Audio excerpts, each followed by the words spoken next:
Good afternoon, everybody. Good afternoon to people in the Correct Auditorium at the Diang, including, I think, our youngest member here, a 4-month-old baby over in the corner. And good morning to our YouTube viewers. I'm Tom Campbell. I'm the director of the Fine Art Museums, and it's a great pleasure to introduce the program today, in which we will have artist Lee Mingwei in conversation with curator Claudia Schmuckli. We all endure moments of pain, suffering, loss, disappointment, and ineffable moments of gratitude. And it's in this territory that Lee Mingwei locates his practice. It's not the usual kind of art you see in an exhibition. It can't always be described, it certainly can't easily be sold. But as those of you who have already experienced it may have seen, it's deeply stirring.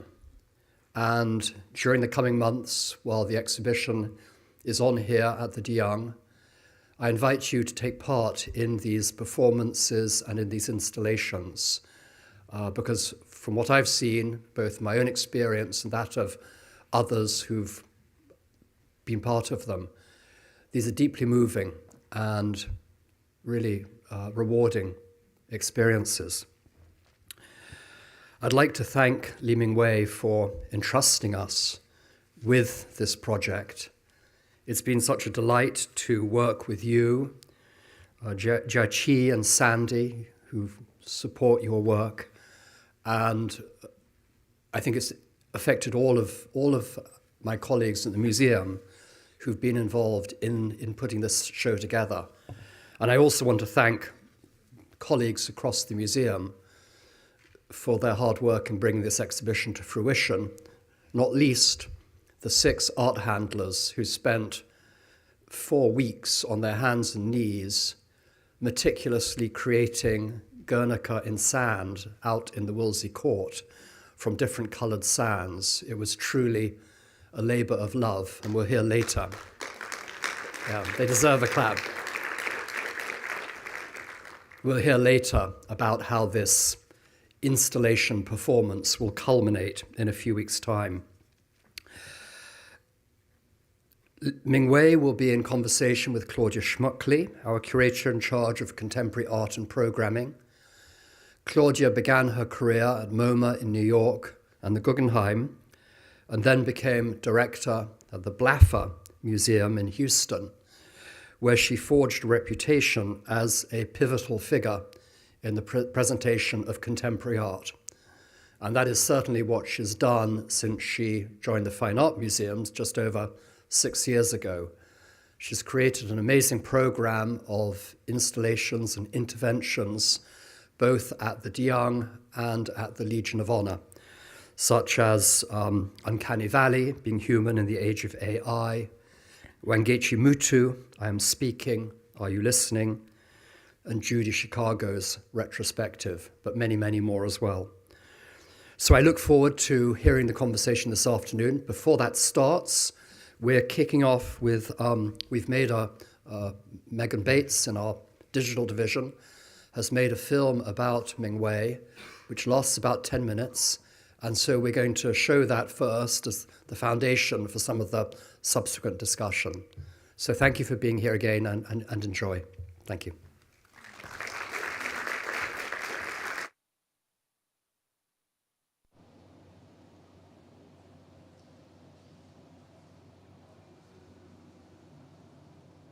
What do? I think I am a magician. Other people might say I'm an artist.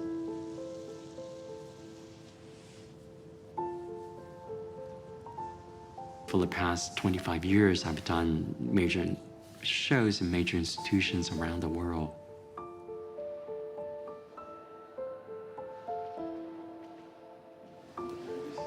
For me to bring my work back to the Bay Area and the people who supported me, it means a lot to me.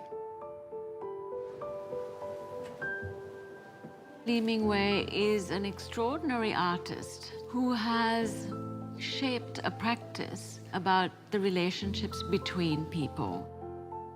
He's activated the space inside the museum to make connections that would not normally have been made otherwise. It felt like an ideal and opportune moment to bring his practice into the museum so that we can talk to our visitors about how art can play a vital role in healing the social fabric after a period of time where it was deeply broken. He has a deep connection to the Bay Area. It's a little bit of a homecoming for him.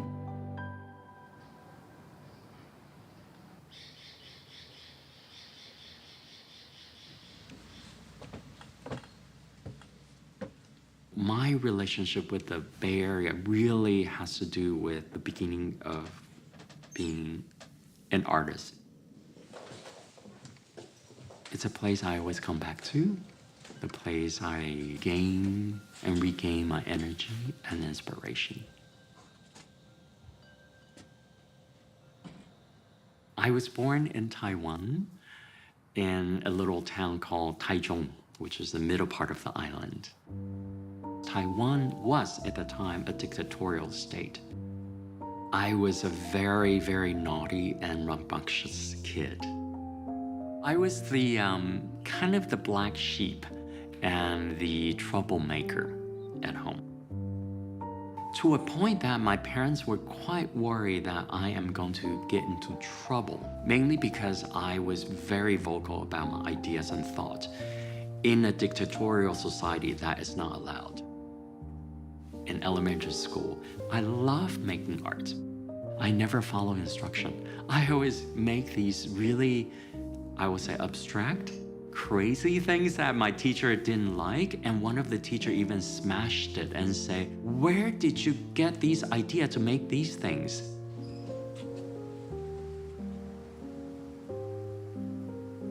Once I came out to the US, I loved it. I just felt there is such a freedom and I could be myself.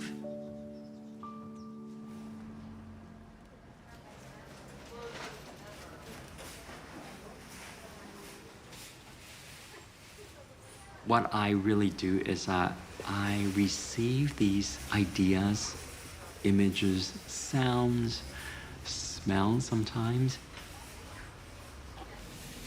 Ah, mushrooms. And these elements becomes a project. The way we pick the diners were through lottery. So I'll pick the person and call them up. So when I cook a meal for someone, I try to put attention and aesthetic into it. The first time I learned about him was truly at his first gallery exhibition in New York, where he presented the dining project.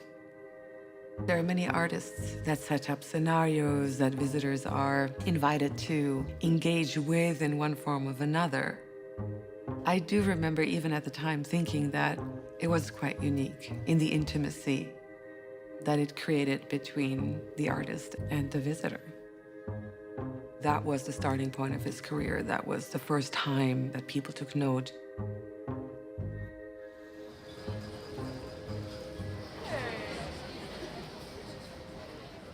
One of my biggest regrets is always losing out in the lottery to participate in your dining project. I tried twice, and I never made the cut, but here we are. Here we are. Have you been here before? No, and I'm so excited because since we started working on this project, you have wanted to bring me here. The cheese board here. Yeah. It's a place I usually would come after classes at CCAC. And then there's a bookstore over there, which I usually hang out. And now I walk to the Monterey Market. I still do this every time when I'm back in the Bay Area. Well, ritual, I would Yes. say, plays a very important role also in your work, which is one of the reasons also why we chose the title for the show, which is called Rituals of Care. Yes.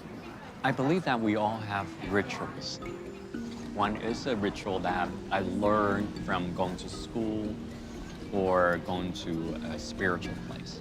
However, with my work, it's more about ritual that you created for yourself.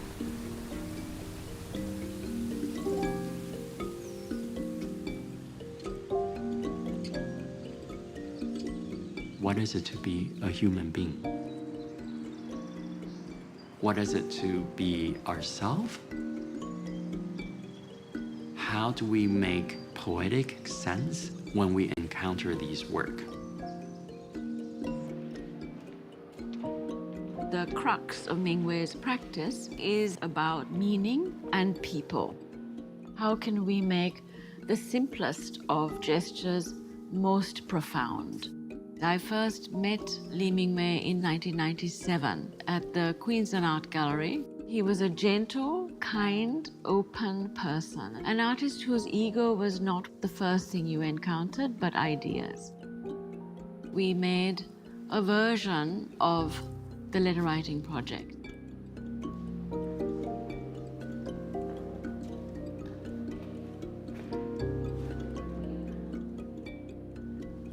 The letter writing project is one of my very early participatory work, inspired by the passing of my maternal grandmother. I had so many things I wanted to tell her while she was alive, but she's no longer there.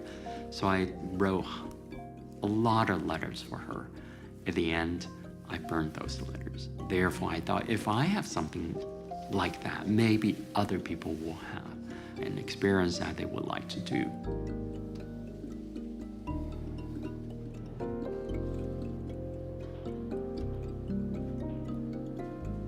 By encouraging people to write a letter. The letter writing project has amplified how these spaces have become very important for people to think about our experiences of our time and our place.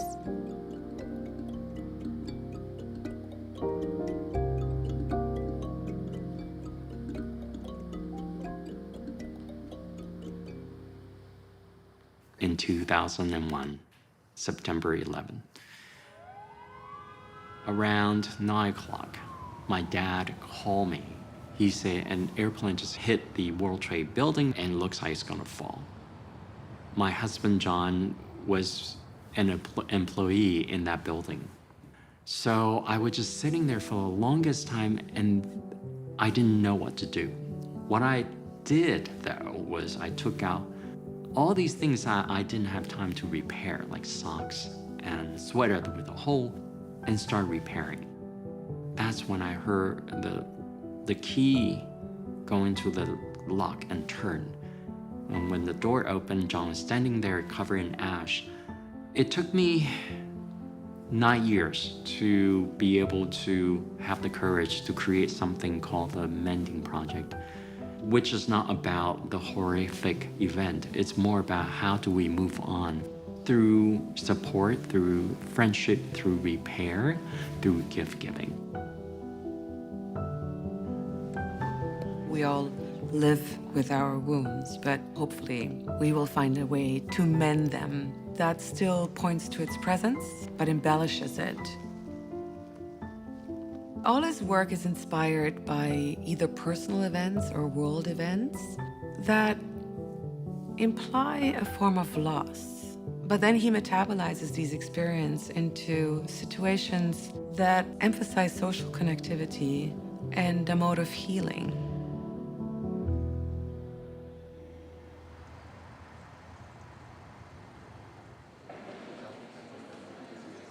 He sees the role of art as bringing people together in these difficult times.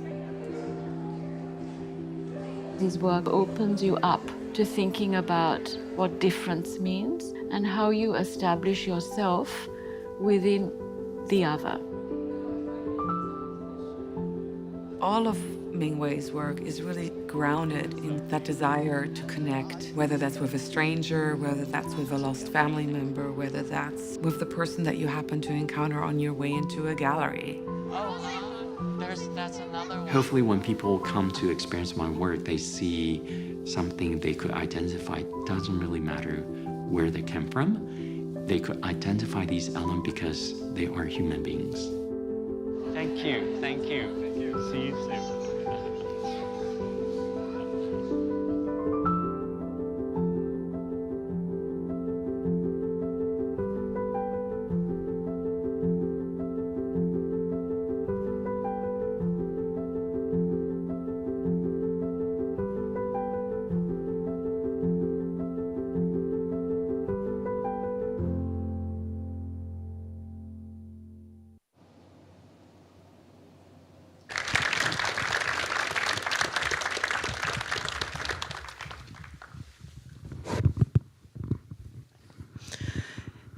Thank you all for being here today. Mingwei, we've been quite on a journey together for 3.5 years. And it's so gratifying to have seen the response from our visitors over the past 2 days as the show has opened to the public. I'd like to go back to the beginnings. You've hinted at your childhood in Taiwan in the movie. We've learned about some of your experiences, but I would love for you to take us back there and round out the picture for us with some of the other formative elements in your personal life that made you become the person that you are today. Thank you, Claudia. And first of all, thank you all for being here. It's Saturday. I know usually I would go out to the park and not a museum. So I'm very grateful you're here. So yes, I grew up in Taiwan in the late 60s and until the end of the 70s. And as I mentioned, Taiwan was a dictatorial state. At that time, I didn't really know what that is just because I never lived anywhere else. I remember there were, now thinking back, I remember there were these so-called uncles and aunties, strangers, who would come and have dinner in our family. And later on, thinking back, of course, these are people who report back to the police what we're reading, what we're listening to, and blah, blah, blah. So, after I came out to America, I realized, oh, that was a very different world. I thought everybody lived like that. Because my parents were intellectuals, so dictators don't like that. And so what you're seeing here on the left, I was at the very end of my monastic visit doing 6 summers. My father was, and still is a doctor, he's 91, he still goes to his clinic. He had a wonderful Zen master, and he knew I liked to visit sacred places since I was very young. So he said, why don't you go study with him? So I did. For 6 summers, I would go and visit him.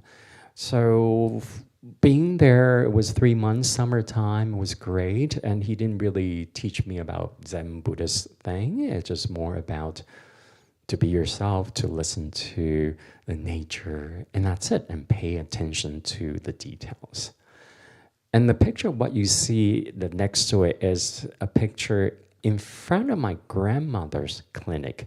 She happened to be one of the very first Taiwanese female Western doctor who were one of the very first doctors to treat Aboriginal patients. At that time, the Aboriginal Taiwanese were treated as second-tier citizen. However, my grandmother thought, that's not right, so whoever comes is my guest.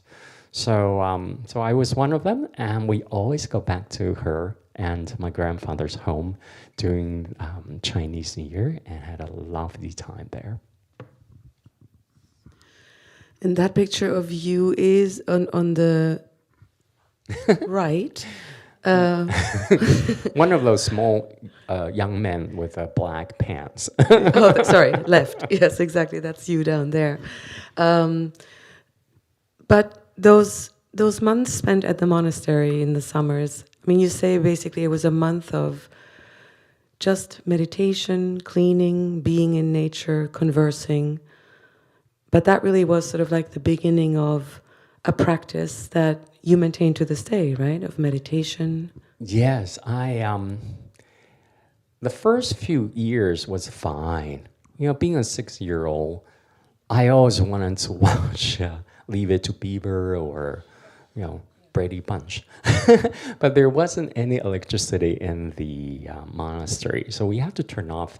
Well, I mean, there's nothing to turn off. We had to go to bed when the sun sets, and we have to wake up before the sunrise to do meditation. So everything is about the cycle of nature. Until I think it was the 4th year, I really think that my teacher thought, this kid is not improving himself, let's do something with him. So he invited me into his room. I still remember very vividly, he was in a white kimono. In front of him, and between us actually, there was a shoji screen. And there was a little opening underneath the bamboo shoji screen. So from his robe, he took out a red object, which I was looking at it. He said, I give you exactly an hour to describe what this thing is for me. So begin. And he rang the bell. And I thought, oh, it's an apple. It's sweet, it's a fruit. I love eating apple, blah, blah, you know how 8 years old say. And within just about 30 seconds, I ran out completely any words to describe.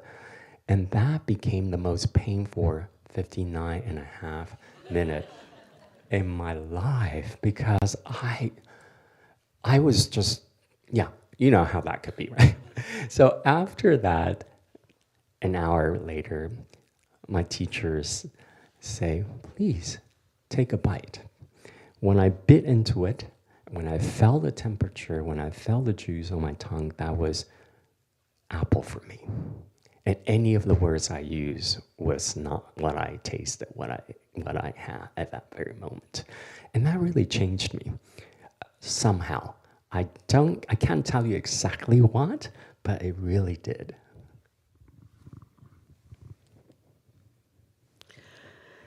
Eventually, your family decided, though, to move to California. Can you tell us a little bit about the circumstances of that move? And yes. So my parents were very smart. They didn't want me to grow up in a dictatorial state and suffer not physically, but mentally like them. So they sent me off first, and my sister. So 2 of us went. My sister is only a year older, so we were 13 and 14, to Dominican Republic. So we lived there for 1.5 years. So why the Dominican Republic? Because, good question. Because at that time, the Taiwanese passport was not very useful. And Dominican Republic, if you purchase a certain amount of property, then you could have their passport. So that's what we did. And then after 1.5 years, we moved to San Francisco because we heard, or my mom heard. No, actually, my mom took us to Rome to visit my other sister who left Taiwan when she was 13 to study clarinet. So they already have idea they didn't want their kids to stay in this environment, so they sent us off. And then on the way to America, they decided they'll go to England. And then later on, we went to America, but it was only quite recently. I asked Mom, why didn't we go to England? And she goes, I don't know, maybe because I didn't know anybody at the time there. And I thought, that was strange. Were you just thinking about arriving at Heathrow and just ask people where to go with 3 kids in your luggage, in your hand luggage? She was thinking like that. After we arrived in San Francisco, we found a place to live in Atherton. And then I went to Woodside Priory in Portola Valley. Some of you might know this. And my sister went to Castelia. And your parents moved with you at the time? You moved as a family, or was it just you and your mom? Yeah, it's just the family.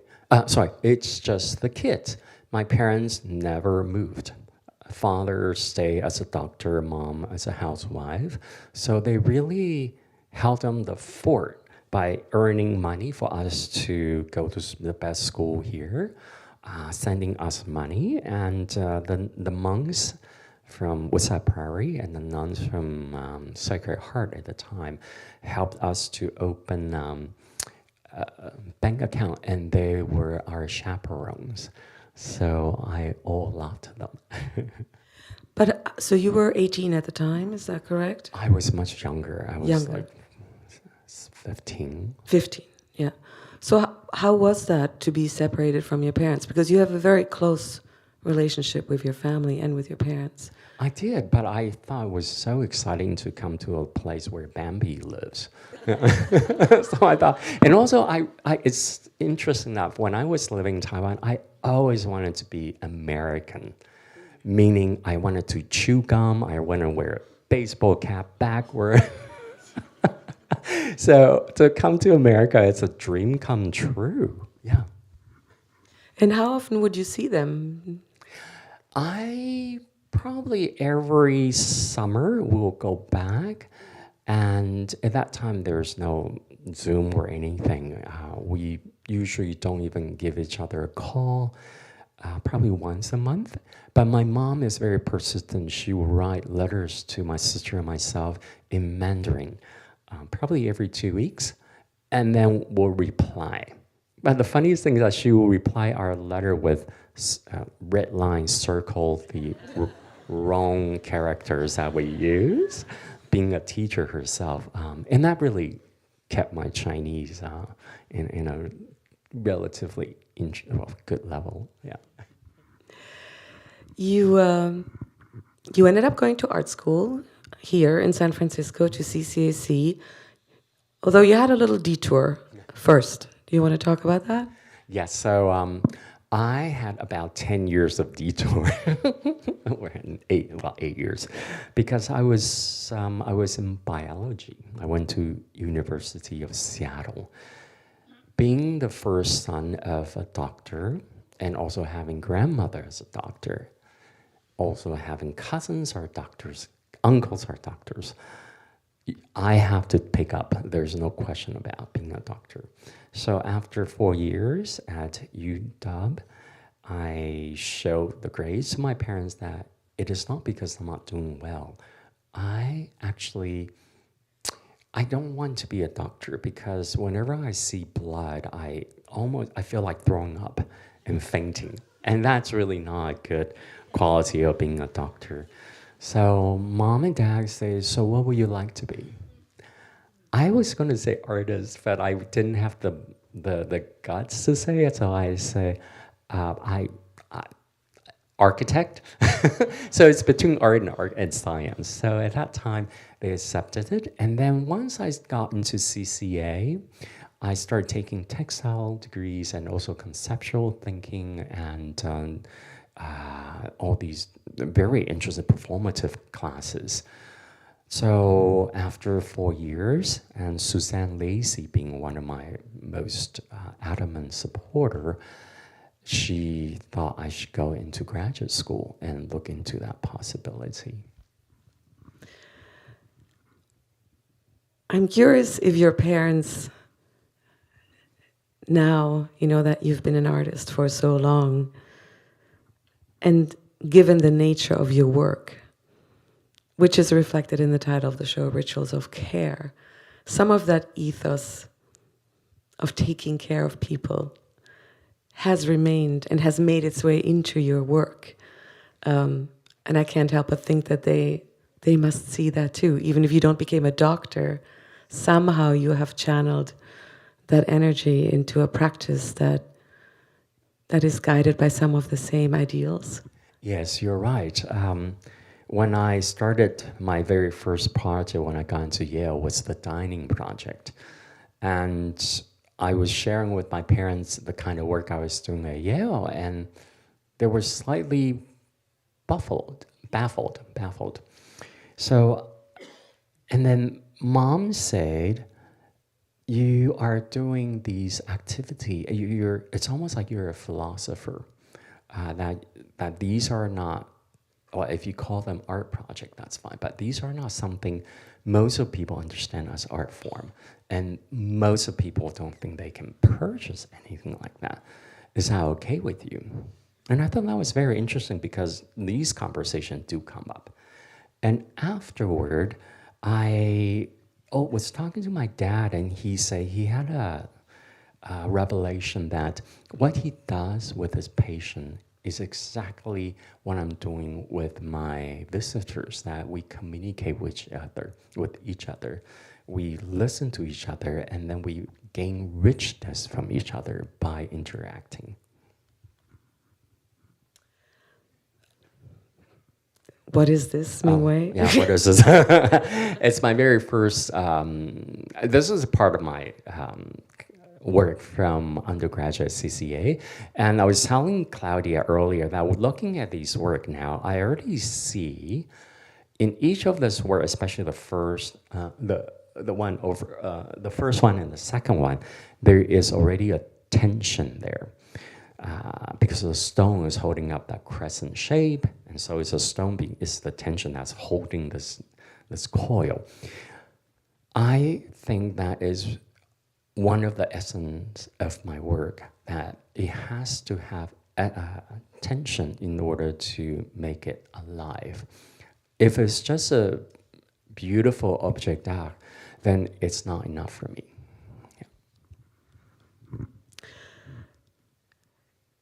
This is one of your projects that even precedes the dining project that you mentioned. And it's one of the works in the show. And the reason that we included it is because it was, on the one hand, part of your graduation portfolio, guided by the advice of Suzanne Lacey. But more importantly, it carries the seeds for so many of the projects that you have created since as part of your mature practice, if we can call it that. Can you tell us just a little bit about 100 Days with Lily?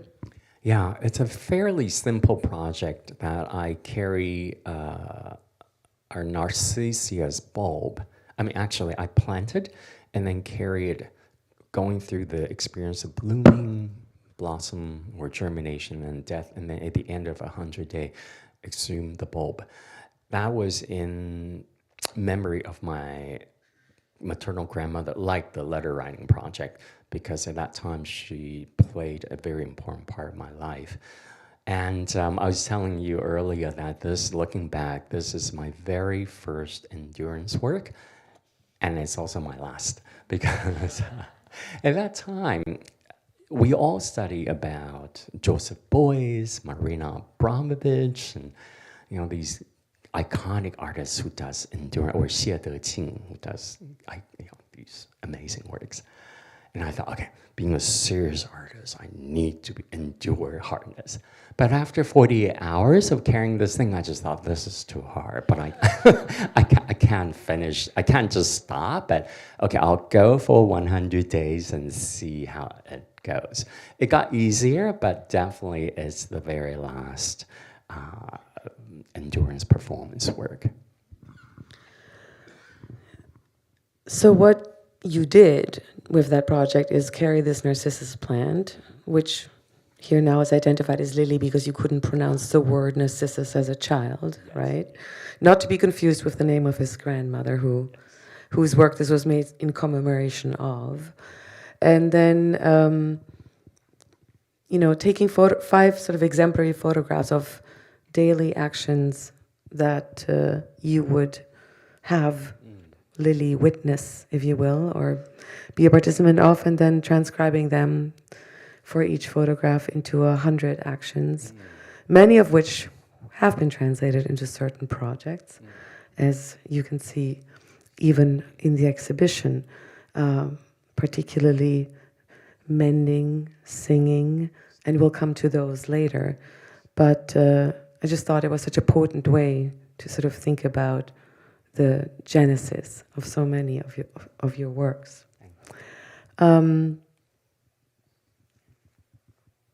Here's a detail.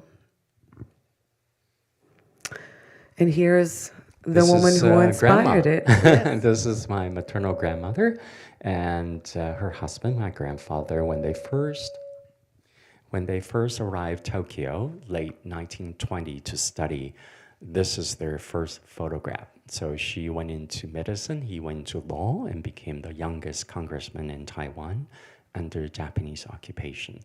So they were Japanese until one day, no longer Japanese, they have to learn Taiwanese and Mandarin. So there you go. And as you mentioned earlier, she's also the one whom you started writing letters to after she passed away. And as you saw in the film as well, these letters sort of gave the impetus to creating the letter writing project.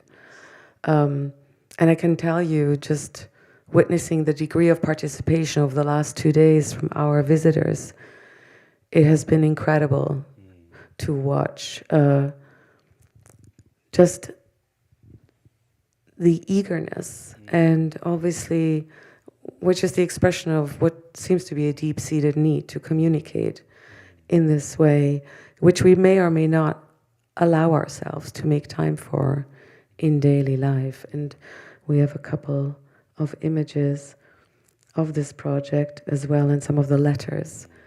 Now, can you talk a little bit about the letters and what happens to them after, during and after the showing of the work? Yes, so if you have stories or emotions that you didn't have opportunities to share with the person who you want to share, we are providing you a place and time and envelope and paper and pencil for you to write.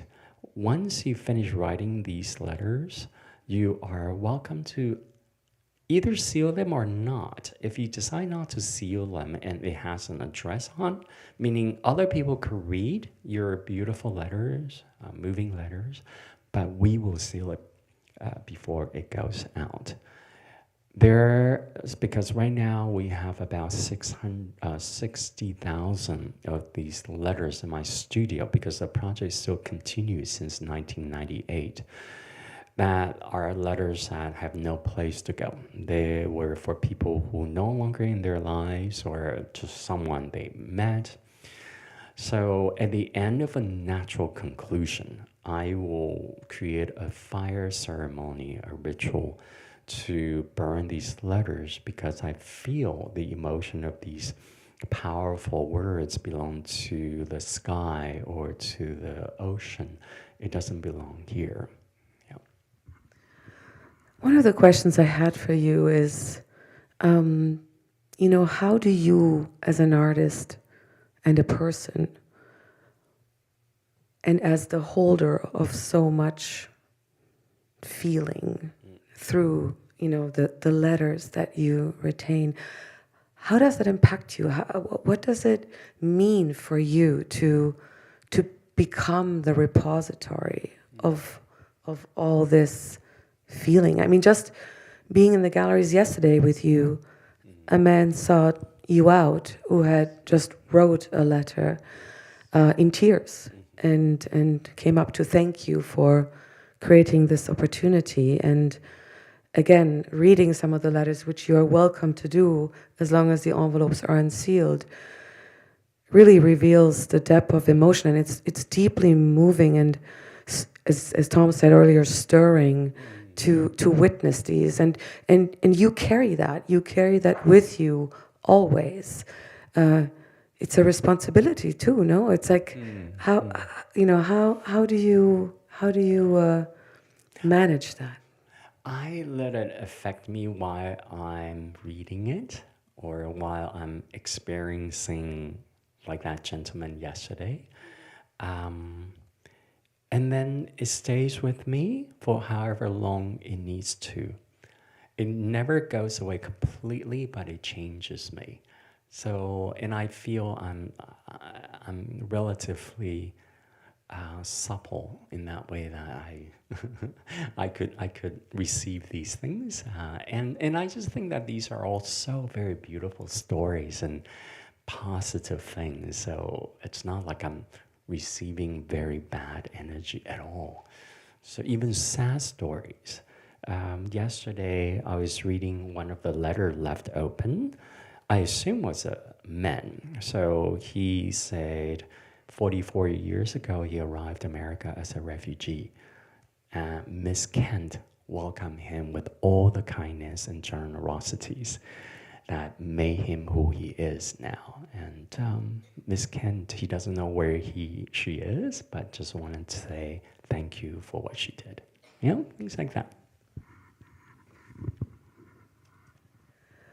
Guernica and Sand, in many ways the centerpiece also of our exhibition, simply because of its place and prominence in the atrium here in Willsey Court.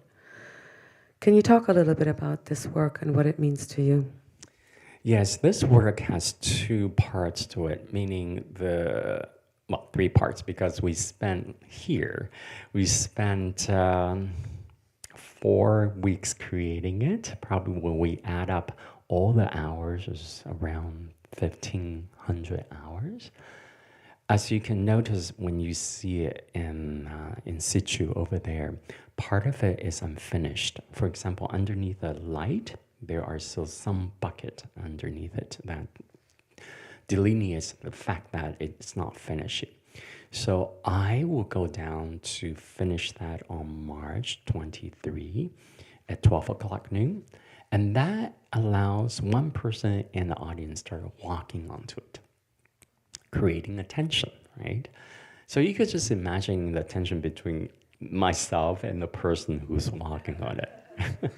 It's always very hard. I remember the first time I did this, the first person who walked onto it was my mother. And it was difficult for both of us, yeah? So this time, I'm being very naughty, I asked the 6 art handler to become the first few ones to walk on it. Because they'll be walking on their own work, and they all graciously accept the invitation. So after that, we'll brush the Speaking sand. of them, hang on. Okay, I just sorry. want to show, there they are. There they are, Paul, Just wanted to Andrew, show a picture yes. of them making it. Yes, Yes, yeah. and then you said exactly, and then this happens. Mm-hmm.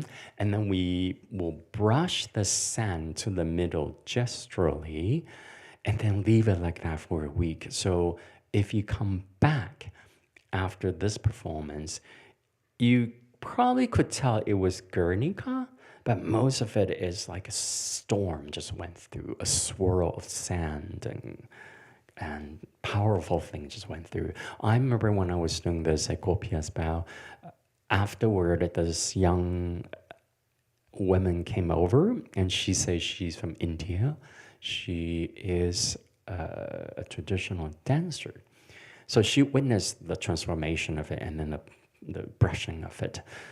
Told me that she has never ever seen Shiva come alive in an artwork.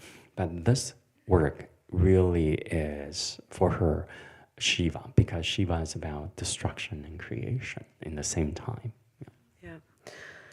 You mentioned it looking like a storm came through and we breezed by this picture of you. I just wanted to,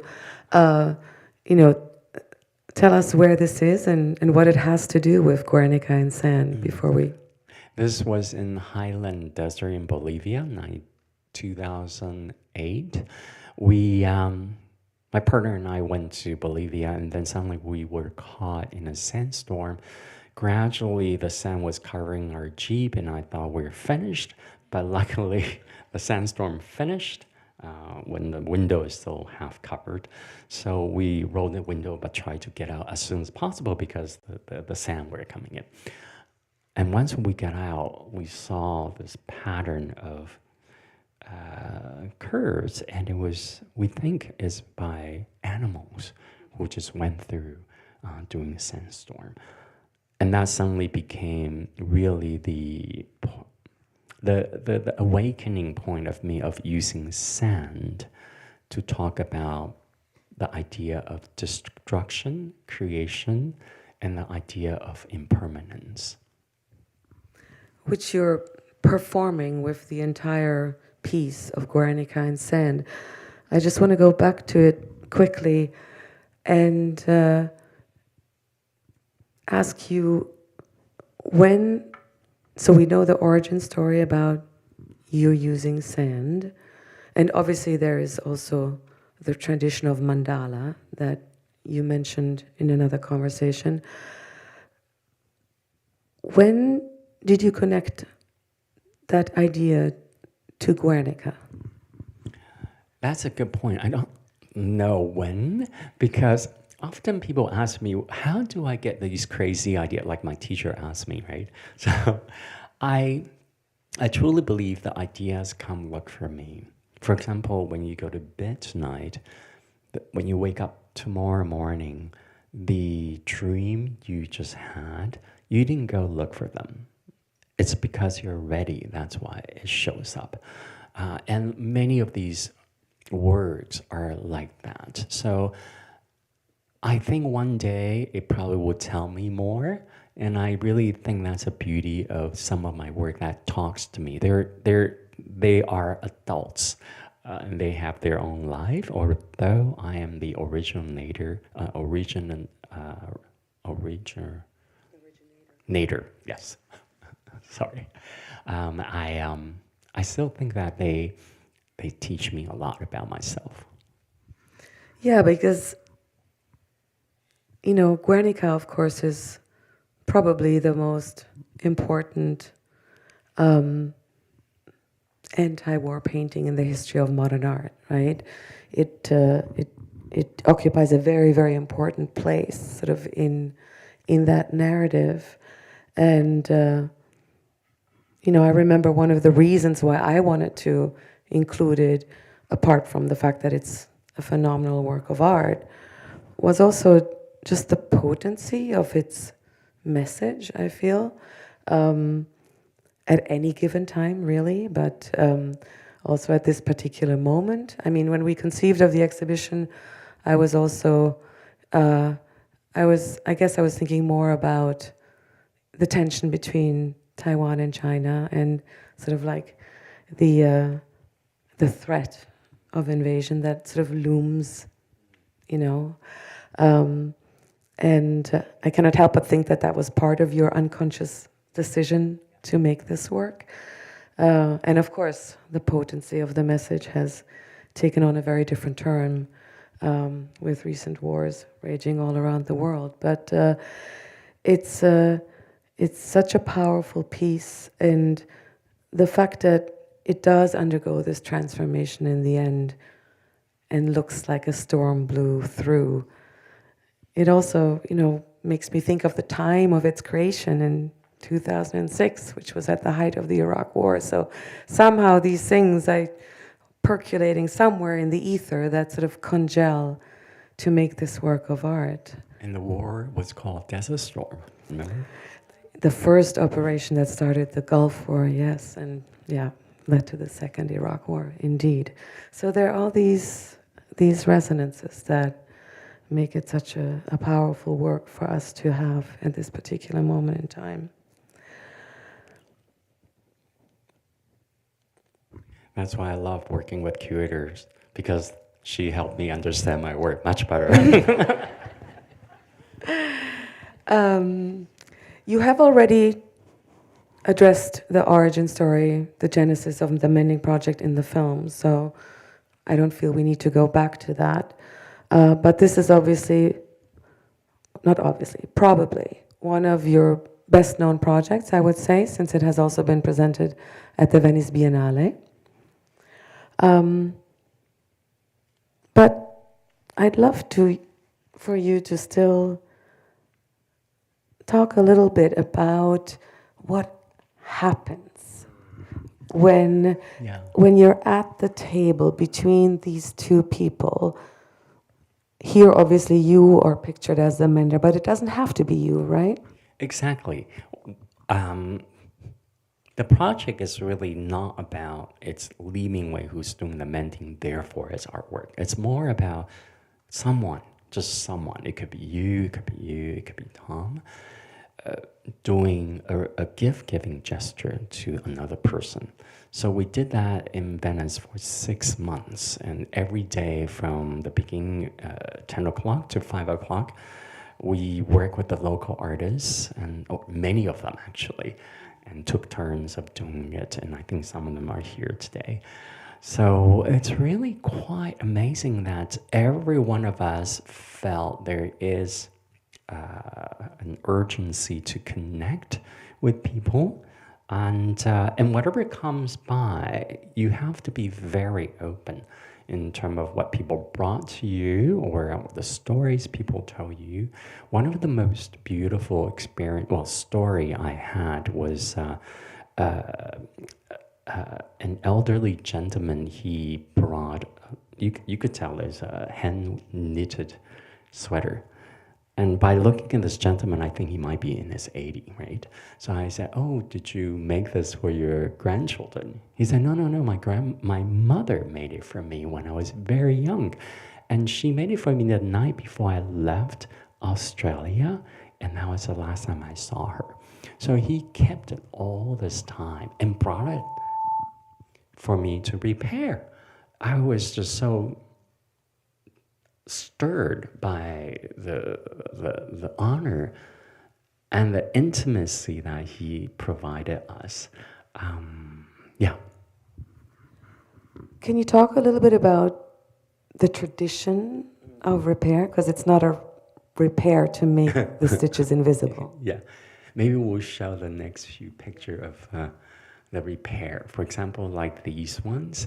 So I know I'm not a very good mender. I don't do invisible mending, so I'm going to use a lot of colors. So there you go. So I do a lot of embellishment. And that's what I told my mender friends, they're all volunteers from the museum here, that you don't really need to do repair if no one shows up with torn clothes, because most of us do not wear torn clothes walking around the museum. So you could do embellishment. And that worked out really wonderfully. Yeah.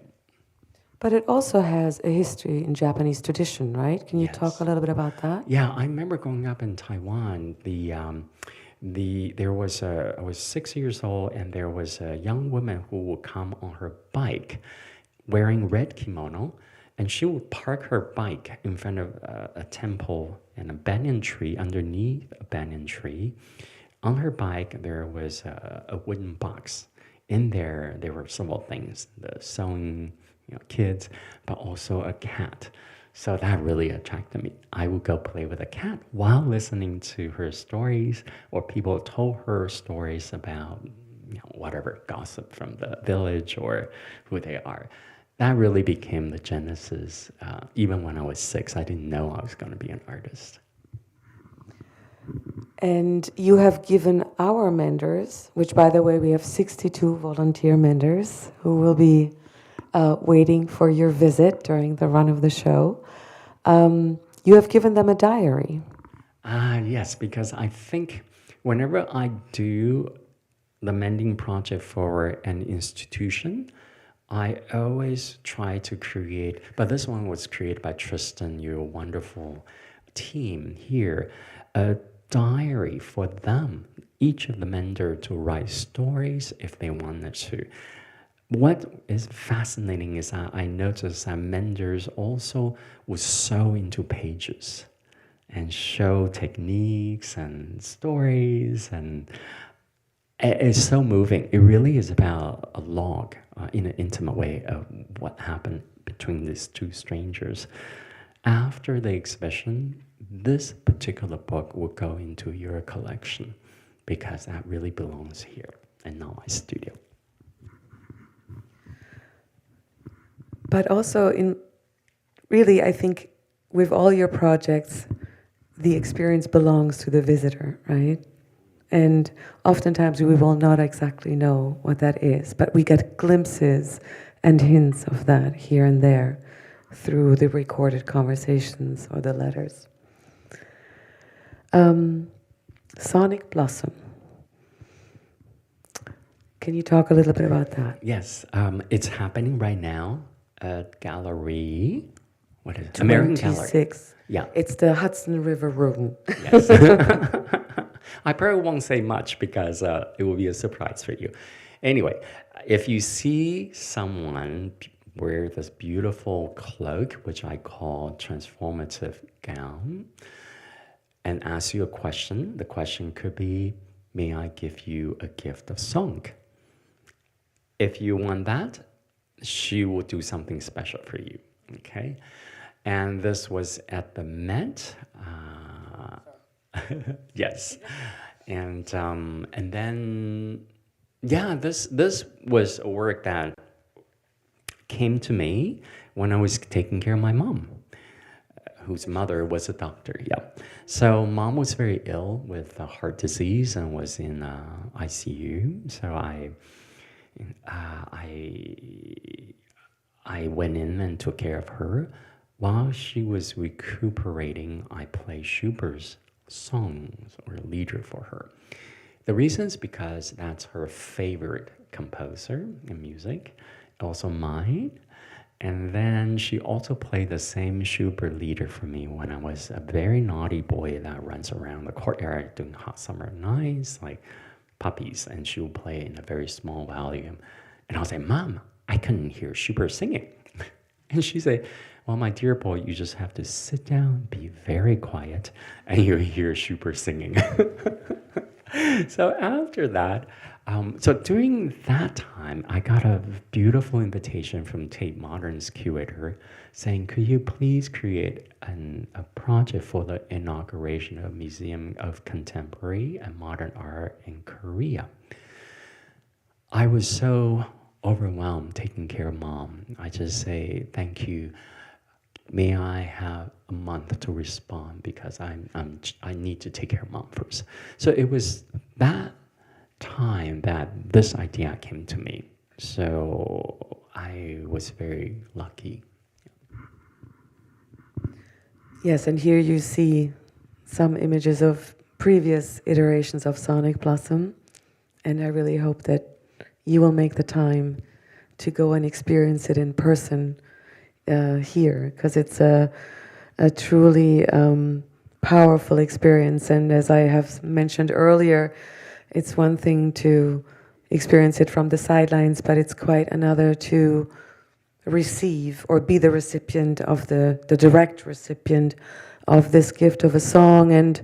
And it really speaks to what you mentioned earlier about your desire to for every work to have a certain tension built into it. That tension always being between, you and another, right? Whether that other is absent, as in the letter writing project, or present, as here, or as in the mending project too. But how that tension is defined differs from project to project, but that's where the sort of the potency of the encounter truly lies.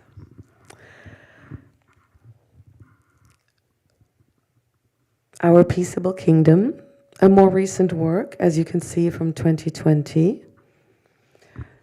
Yes, but it went all the way back to Edward Hicks, which was a Quaker painter from 19th century. When I was CCA, I would just go to Pegasus and hang around, and I saw this book with this painter, which I didn't know. I was so fascinated with the animals and the lamb, and when I started reading, I was so moved by his idea of what peace could be and where he got this idea. So a very simple project in the sense of dealing with the ideas of copying, not only copying the texture, the color, the form, but also copying the idea of what peace could be from a Quaker and to you. And there are some from the third generation artists, right? Second generation artists. So when you go to the gallery and see 39 of these original paintings that is within the realm of our Peaceable Kingdom, in a way they all came from Edward Hicks. He did 62 of these paintings, and luckily DeYoung has one of them. So yeah, I just think it's quite remarkable. We have artists from Afghanistan, from India, from Berlin, from Hong Kong, Taiwan, China, about what peace could be. I also asked them to write a little text about their thoughts. So I know for the Hong Kong artists was particular difficult because that was 2019 when the turmoil is happening in Hong Kong. And now I ask them about what is peace for you? Yeah. So, yeah. Yeah, and just to clarify for the audience how this work came about, it was through an invitation, right, to artists. So maybe you can just explain the process a little bit. Yes, so it's through invitation, and I always write to them respectfully, say, if you'd like to be a part of this collaboration, here is an honorarium, and also, if it's agreeable with you, if one day this work goes into a collection and I say I would prefer a museum collection, all the profit will be shared equally among all of you. Because I think it's important that this work is also about an egalitarian society, that the resource should be shared. And I haven't had an artist say, no, I don't want to do that. So, so I'm very lucky. And there are two very well-known artists within this, well, three, Edward Hicks, right? The rest are great artists, young artists, some of them young artists, but not well-known. So I'm just so happy that we could have at least, well, three, Emily, Chelsea, Amelia. Are you here today from San Francisco? Ah, okay. Get up, man, please. Yes, from San Francisco, yes. To show their talents. Yeah, so this is, yes. Yes, and also it's worth mentioning. So this project started in 2020, and by an invitation to an original group of artists. But what Mingwei hasn't mentioned yet is that he also asks each artist to invite two other artists to contribute to the piece. So which is how we ended up with 39, and with every showing of the work since, Mingwei will collaborate with the presenting institution to identify an artist who the initial invitation would go to. In this case, in our case, it was Chelsea Ryoko Wong, whose contribution you see here, who then invited her friends, Emilio and Emily, to contribute as well. So it really sort of amounts to this beautiful family tree of disparate visions of peace that somehow iterate on the integrative vision of Edward Hicks, made in 1846. But reinterprets it for the time and place in which the artists have been asked to participate, and it's just a joyous assembly of imaginary or imaginations of how an idea of peace takes hold in a person, because we all may have different ideas and certainly different images of what that could look like, and that's why it becomes such a joyous and multitudinous experience to look at these paintings. Yeah, exactly. I would highly encourage you to just go in and look at each painting in detail, because this is highly detailed, and you have to have not only intellectual talent but also technical talent to do it. Just today there was something very funny. I was there and suddenly I saw penguin, but there wasn't penguin in Edward Hicks, and this was in the Hong Kong group. And I walked around to the Korean group. I saw penguins again. I thought, what is it about penguins? They appear here and there and everywhere. It's really quite funny how some of these things appears in different parallel world, I guess. Yeah, and also some of the paintings are abstract, you know, and the artist explains how basically sort of that it was impossible for him to put concrete images to the idea of peace, and so he opted for a abstract composition that is more grounded in the emotional weight of colors and shapes that for him more adequately expressed that. But then we also have a Mona Lisa. Yes, right? exactly, a Mona Yeah. Lisa. And at first I thought, oh, should I include her in there? But who am I to say that's not peace, right? And that's the picture, I mean, bigger picture of this work. So of course Mona Lisa has to be there. Yeah. And then last but not least, I would like us to talk about a new work, which is not on view yet here at the museums, but which we are very proud to present in collaboration with Minnesota Street Project Foundation. It'll premiere on April 5th there. It's, again, it's an installation that is activated by a performance. It only exists in its performative state. It involves live candles, which is one of the reasons why it is not here. But I'm so thrilled that you made a new piece for this occasion, and so grateful to our partners to help us make this work come to life. So I'd love for you to talk a little bit about it. Yes. When Claudia and Tom approached me to create a new work, I had a completely different idea. I don't know if you remember that quite silly work that I proposed, but and then I think there were a couple actually. And we went through a couple of iterations.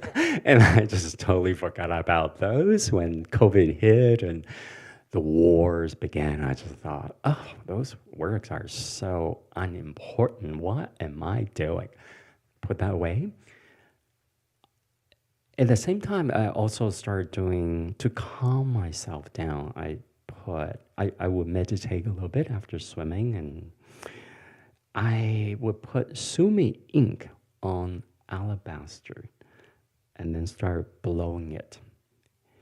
Quickly, I realized that is a way of condensing that day of emotion, memories, and energy onto something that for me is quite...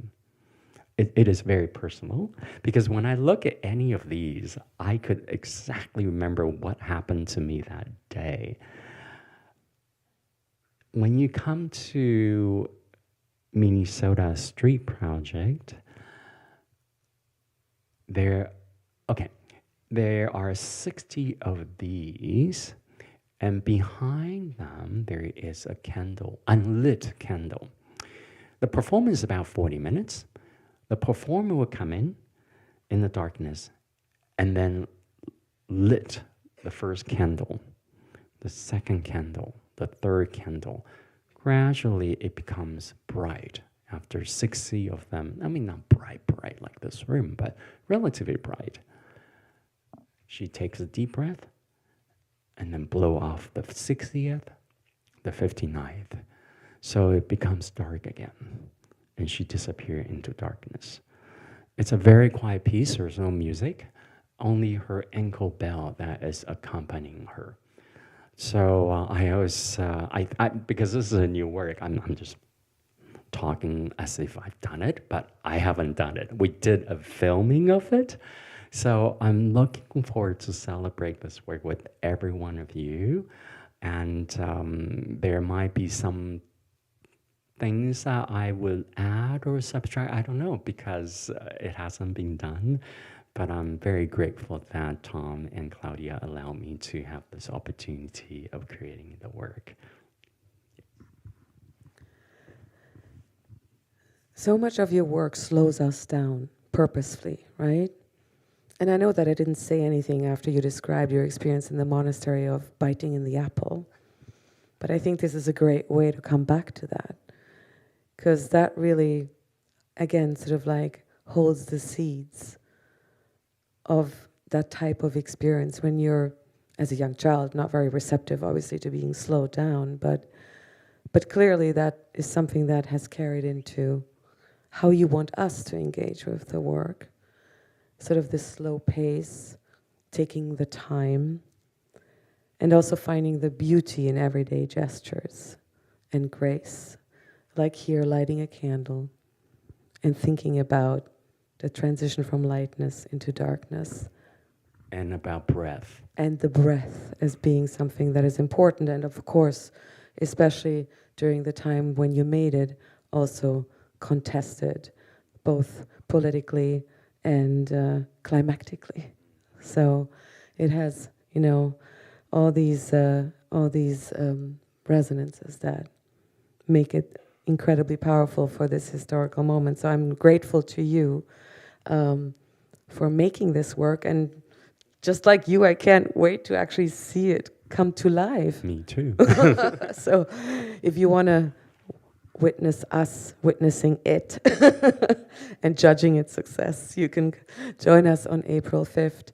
And it will be 21 days. And it will be for 21 days, the performance, and obviously the dates of those will be available on our, as well as Minnesota Street Project Foundation's website. So before we invite you into the galleries, we also, maybe this would be a good moment to open it up to the floor and see if anybody has questions for Mingwei or myself. Thank you. Should I take it? Great. Thank you so much for sharing today. I had the chance to participate yesterday, and it was simply fabulous. And I'm wondering if you could speak a little bit more specifically about how your work has changed since 2020. And specifically, one of the things I've been thinking about is that the participants are now survivors of a pandemic, and yet we've lost so much around us. And I don't think we've really had the chance to repair from those losses. And so I'm wondering how that might be showing up in the art, either in the letter writing or in the conversations at the tables, and how that's showing up for you. Thank you. I always think when my show opens, that's when the work begins. That's when the content started filling in. So what we have this morning, you see the physical component of it is only 50% of the work. So I'm as eager as you to find out more and let the work tell me how we have all changed. I'm very certain that, especially for a letter writing project, there will be a lot of these letters that are quite different from before the pandemic or before the wars that we are having at this point. Yeah, that's a very good point. I haven't thought about that, but thank you. Yes.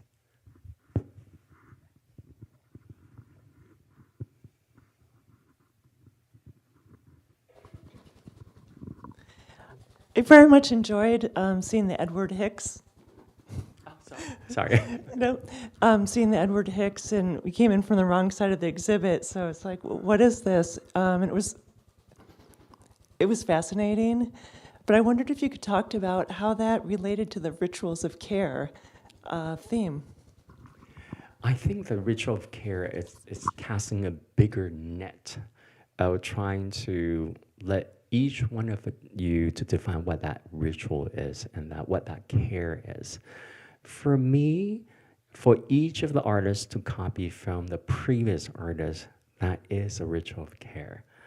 It's a sign of respect because in East Asian tradition, I'm sure in the ancient Rome and Greek time, you copy from the great masters.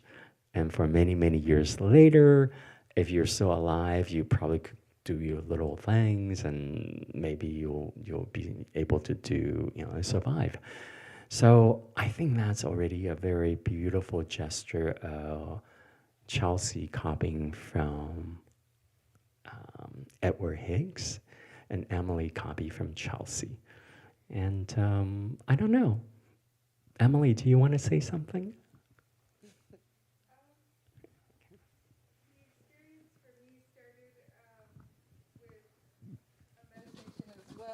Original. Oh, thank you. And Chelsea's work, which I was familiar with, observing which aspects she chose to change and how I would interpret her changes and make my own. I think each artist was tasked with expressing an intention that already existed, but also to bring their own. So we were all operating as sort of components of one voice, but also independently. Thank you.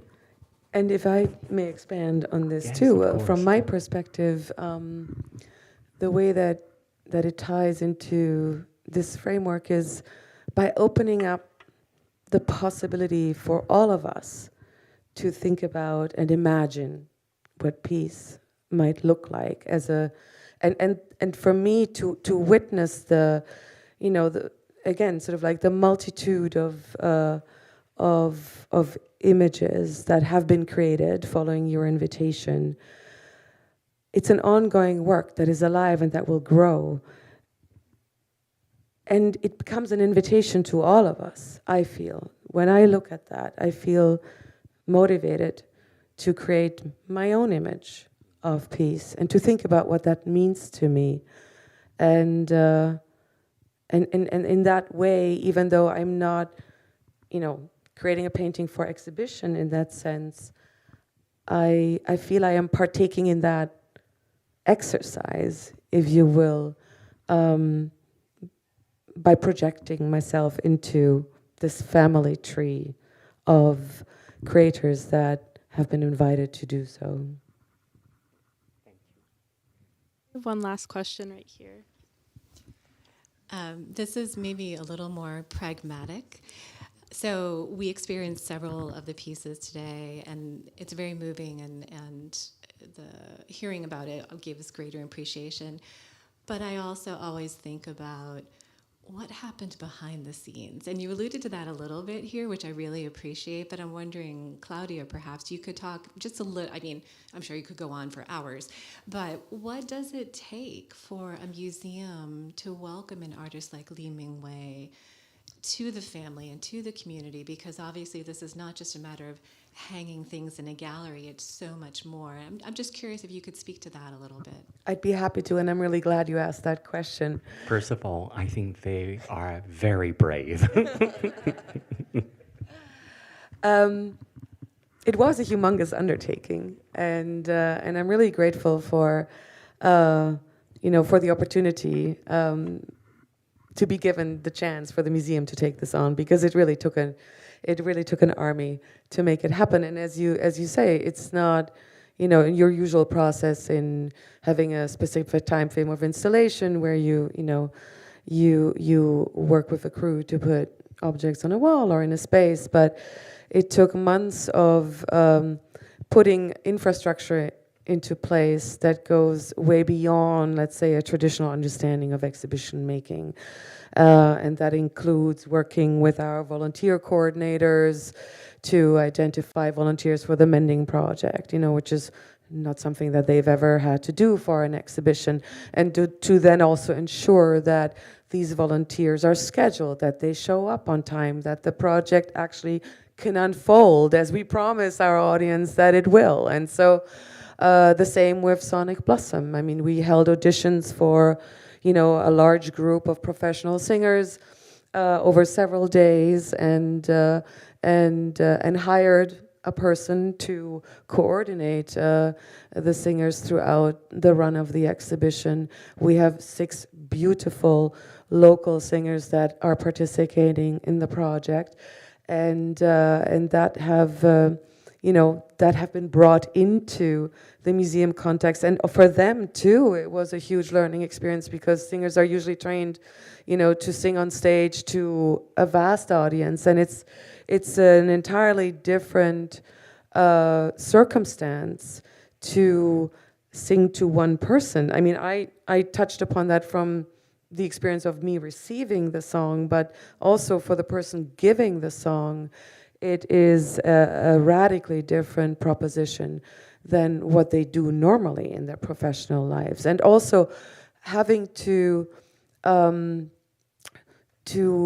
up the courage to roam the galleries and approach a stranger, in the galleries with this proposition of a gift of a song takes courage, and you have to sort of take a leap of faith. And of course, there are also instances of rejection. So there's a learning curve too for the performers that that is something that we have to build into, the preparations of the exhibition. And then, of course, the logistics around installing something like Guernica in sand, which is, 15,000 pounds of sand, turned into this ravishing work of art over the course of 4 weeks, and then thinking about the effort of building it, but then also thinking about what to do with the sand after the fact, because Mingwei is very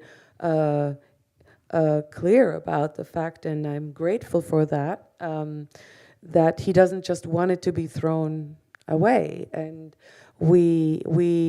our team of engineers and the facilities department worked really hard trying to find a purpose for the sand after the show comes to a close. And, in past instances of showing this work, I believe you said it was in Berlin, the sand actually made it into the hands of a glass studio, artists who decided to reuse it to make objects.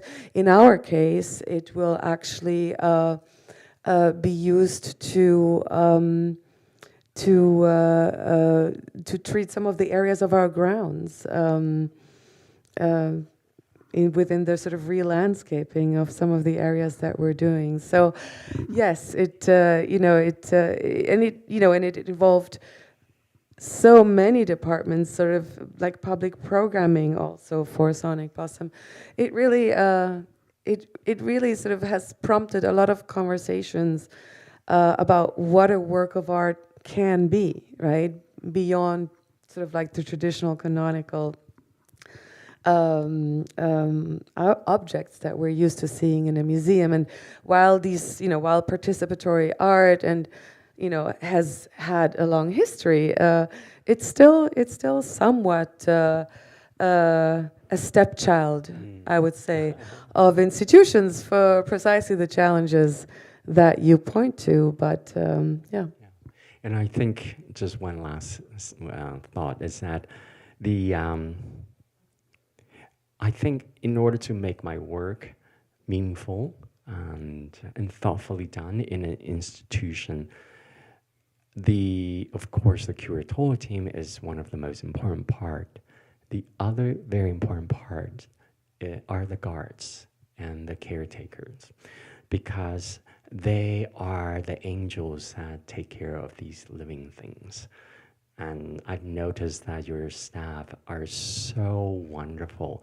I think they care even more than I do. It's very fascinating for me. Yesterday, I had a lady guard, custodian came over. She said she has been working here for 40 years.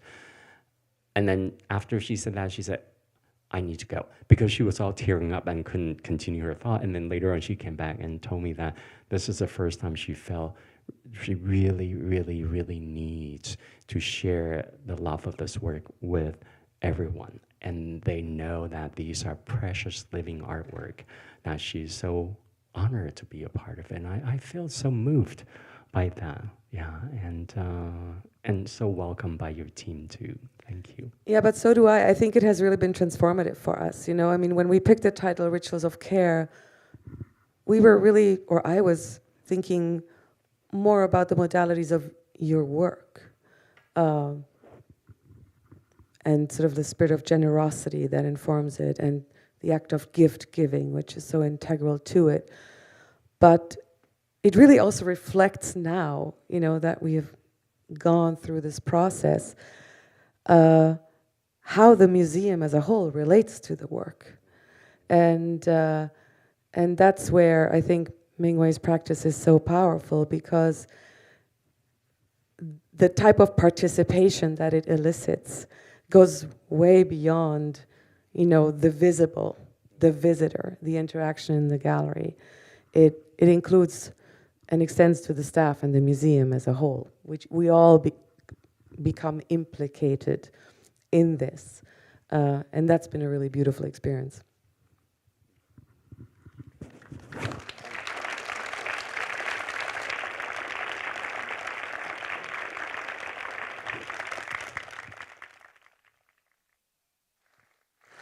Thank you very much. Thank you.